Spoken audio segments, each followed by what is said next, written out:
Listen, there's no rhyme or reason to the behavior I witnessed by this dog man.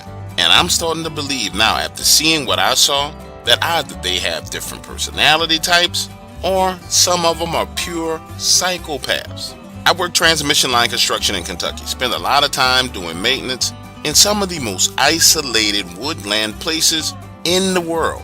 I'm talking about places where no human probably has ever been for 100 years. This particular day, I take a four-wheeler out onto the right-of-way.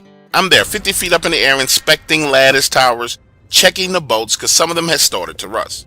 I have a small diagram of that lattice tower in my left hand, a pen in my right hand, making notes on the circling sections of the tower that probably will need to be replaced. That's when I see these 6 deer come running out of the woods and into the right-of-way.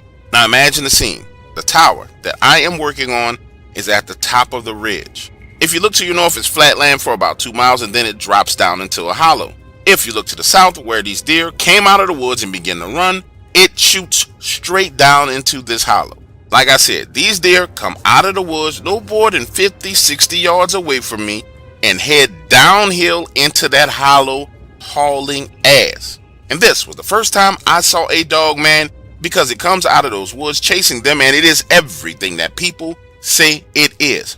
Muscles to the point of ridiculousness, running on 2 legs. And it doesn't run like a man like people say in these stories. It takes these leaping, bounding steps, moving on 2 legs, then down on 4 legs, and back up on 2 legs. It's the most terrifying yet graceful thing I have ever seen in my life. Like I said, this thing takes off down the ridge, chasing these deer.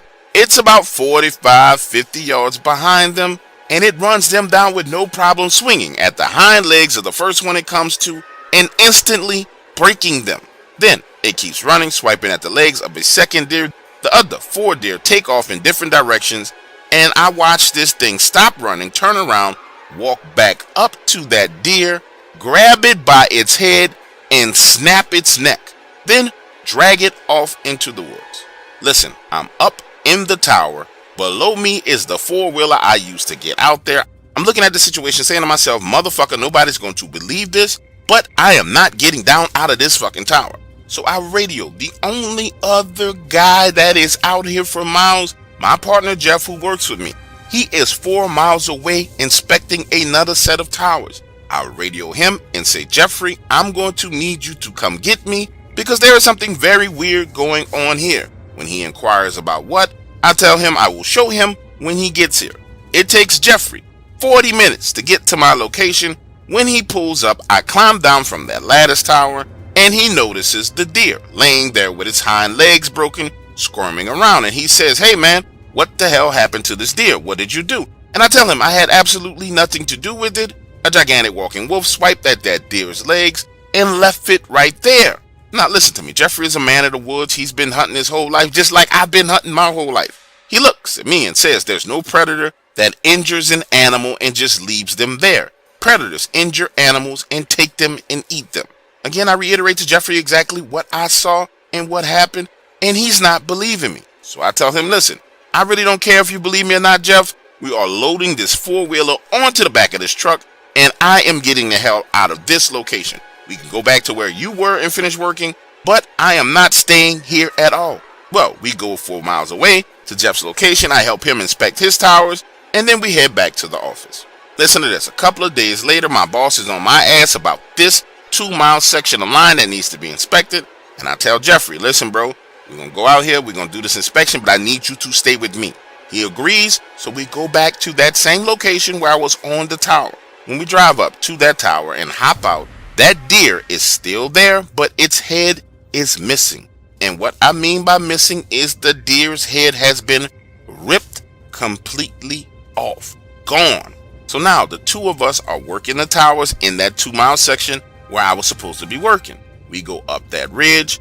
Remember, that tower's at the top of a ridge. There's this section that's flat and you keep going. So we go to the next tower and the next tower. When we get to that 3rd tower and get out of the truck, there are literally deer heads jammed into the trees at the edge of the right-of-way. And I'm not talking about 1 or 2 freaking deer heads. There are 10 deer heads jammed onto tree branches along that right-of-way. I'm looking at Jeff, he's looking at me, And I tell him, listen, bro, I don't think we need to be at this location at all. I tell him, listen, bro, I don't think we need to be at this location at all. Yes, there's something that can go wrong with these ladder structures, but listen, maybe we just tell them that these structures themselves need to have the lower halves replaced and keep it moving. But I don't feel comfortable staying out here. Listen, Jeffrey's crazy ass walks over to the wood line to inspect those damn deer heads. Imagine the scene. I've gone and gotten back into the truck and Jeff disappears into the wood lines. I'm screaming at him, telling him, hey, those heads are some kind of warning for something or someone. I don't think you need to be going in there. But he goes in anyway.